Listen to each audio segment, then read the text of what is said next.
The US just completed a 5-star Grand Theft Auto heist on a sitting world leader, proving that if you owe Uncle Sam enough lunch money, he won't just steal your lunch, he'll kidnap you and your wife. You see, for 20 years, DC has been beefing with Venezuela over that sweet, sweet forbidden earth smoothie, and because the diplomatic route was such a total dumpster fire, we decided to stop playing nice and treat Venezuelan executive branch like a Facebook marketplace scam gone wrong. By the end of this, you're going to see the exact paper trail of the logistical nightmare that allowed the DOJ to legally hijack the sovereign nation's president, how we evicted China from their favorite gas station, proving that Russia's military technology is about as useful as a Roomba flipped upside down, and how we also shredded all faith and trust that NATO might still have in us. I'm Strudel, and let's talk about...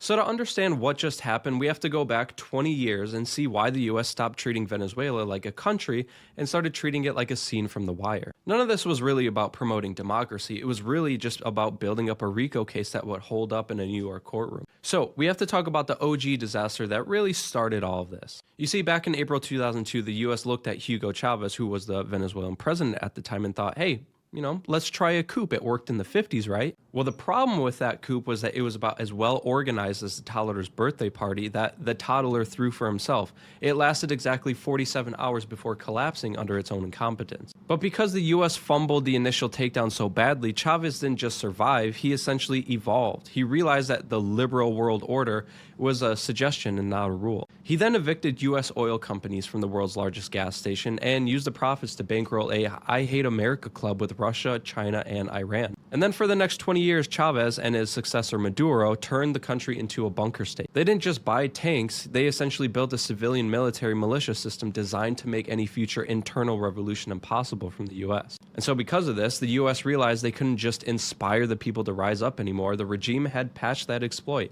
If Washington wanted them out, they'd eventually have to go in and do the heavy lifting themselves. They just didn't know how.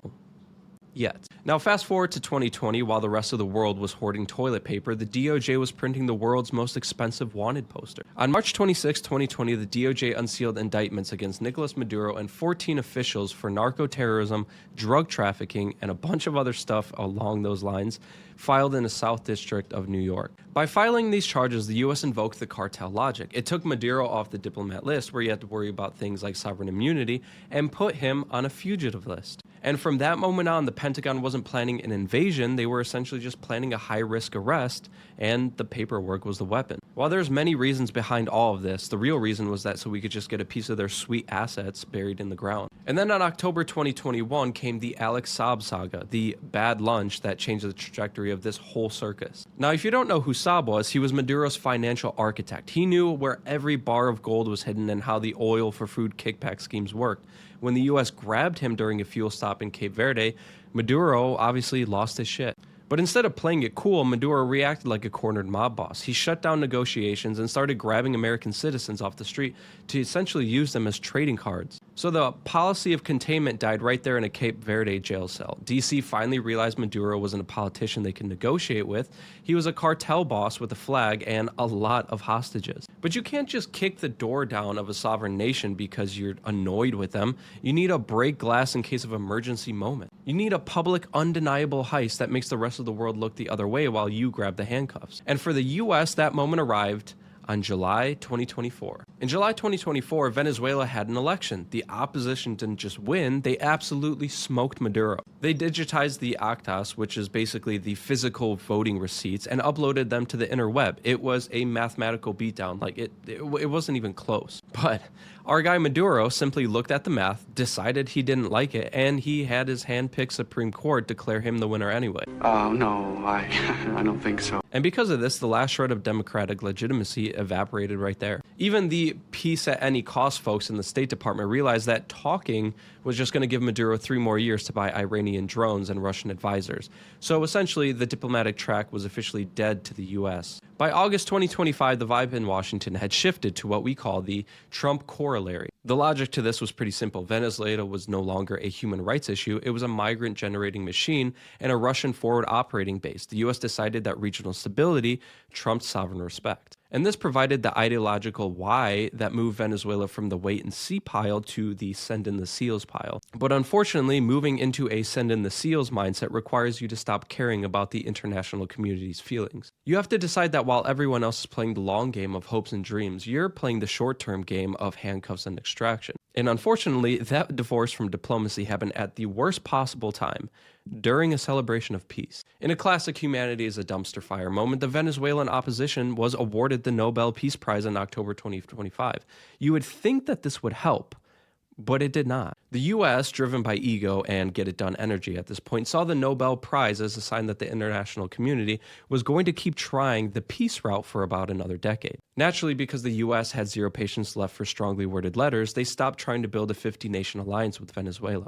They realized that if they wanted Maduro gone for good, they couldn't just wait for a committee. The Nobel Prize was the international speak for, we want to do this peacefully, and the US was like, well, we want to do it the kinetic way. And then on November 24, 2025, the US pulled the ultimate legal cheat code and designated the Venezuelan military, the FANB, as a foreign terrorist organization. Now, this was a massive deal because by applying the FTO label, the US executive branch bypassed the need for a formal declaration of war. Under the Global War on Terror framework, the US could now target Venezuelan generals just like they did al-Qaeda leaders. If they're terrorists, you don't need a front line, you just need a target list and a drone feed.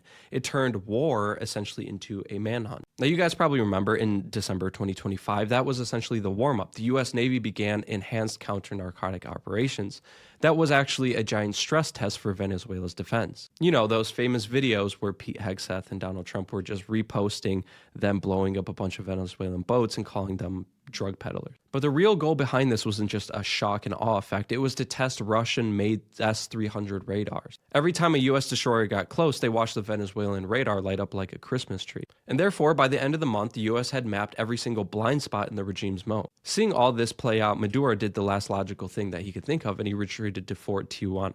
It's essentially just a massive military complex, and this was the inevitability factor. He thought that he was hiding in a fortress from American troops in a potential raid, but he was actually just boxing himself into a single point of failure. And then on December 20th, the CIA finally cashed in their biggest chips, a high-ranking inside man within Maduro's personal security circle. This asset was extremely important to the entire raid, which we'll get into, but he essentially just provided them with a bunch of pattern-of-life data. Now, this wasn't just Maduro's in the building intel. This was the security cameras in the basement lagged by 4 seconds, and the armored glass in the presidential suite has a structural weakness on the left side type intel. And because of this, the US didn't need a siege. They had a literal cheat code to the entire safe house. And after all this brings us to January 2nd. The Venezuelan radar was glitching thanks to US electronic warfare, and the DOJ warrants was hot. And then at 2 a.m. local time, the Night Stalkers of the 160th SOAR launched into Venezuela. Now, this wasn't a war of conquest. It was a final logical consequence of 24 years of bad lunches and bureaucratic persistence that was going nowhere. Now, you have to remember, US didn't go into Venezuela to save it. They just wanted to serve a warrant on a fugitive who happened to be sitting in the palace. Maduro thought that he was the president of a nation, and the US decided that he was just a drug kingpin that fucked with America's oil, and was also funneling a ton of drugs into the country, which is a bad combo. Now, I won't go into the crazy technicals of this mission in this video, mainly because there's way better videos of more qualified people to talk about it, which if you want to after this video, you can go find them in the link below. But it's still important to mention it, so here's my version of it. You see, this mission wasn't a storming of the Bastille, it was a surgical repossession.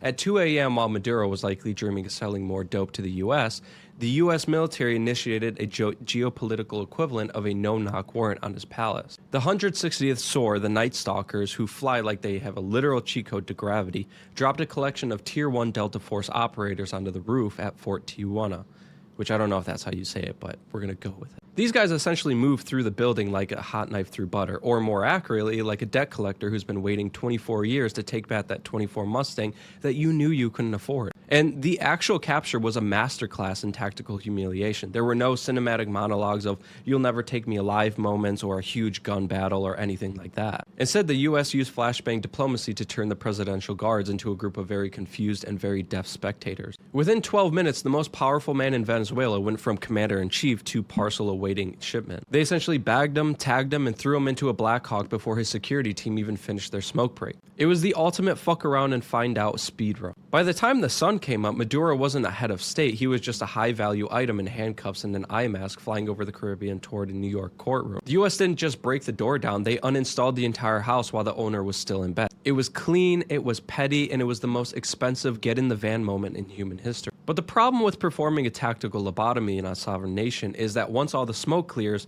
you're the one left holding the patient. The US didn't just delete a dictator, they inherited a 35 million person crime scene and a global audience that was suddenly very interested in the fine print. Okay, so the raid's over, and now we have to talk about the aftermath. First, let's talk about the good. On paper, this was one of the most efficient, value-added military operations in a very long time.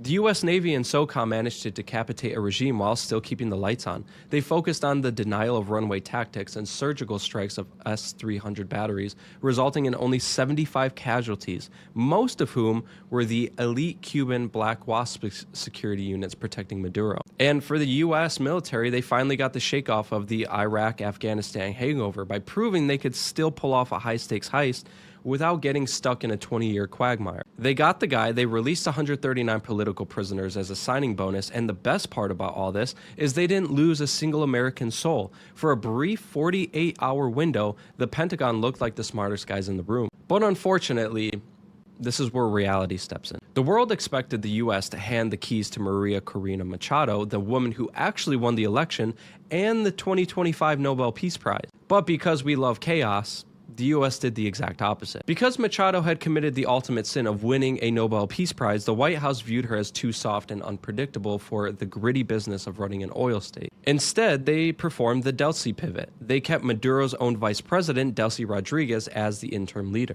And the logic was peak cynicism. The US didn't want a revolution, they wanted a reorganization. They swapped the CEO, Maduro, but kept the second in command to ensure the oil kept flowing and kicked out Iran, Russia, and China. The liberal world order was replaced by regional management, leaving the actual Venezuelan people wondering if they just traded a dictator for a US-approved branch manager. Because the whole thing really boils down to the US wants their oil back, and they also didn't like Maduro funneling a shit ton of drugs into the country.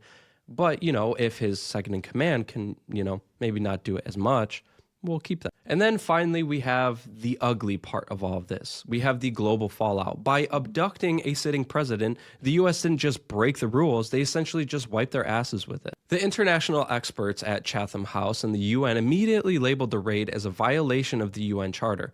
But the US countered this with their Kerr-Frisbee Doctrine, a legal loophole that basically says, it doesn't matter how we kidnapped you. Once you're in a New York courtroom, the handcuffs are legal. And all of this gave birth to the Don Roe Doctrine, the Trump corollary in practice. And to the rest of the world, it sent a terrifying message. If you sit on resources we want and invite our enemies like Russia, Iran, and China to the party, we will treat your sovereignty as a suggestion. And so Russia lost its biggest forward operating base in the Americas, China's lost its competitive advantage in the heavy crude market, and the rest of the world realized that 2026 is the year the US stopped asking for permission and started doing whatever the fuck we want.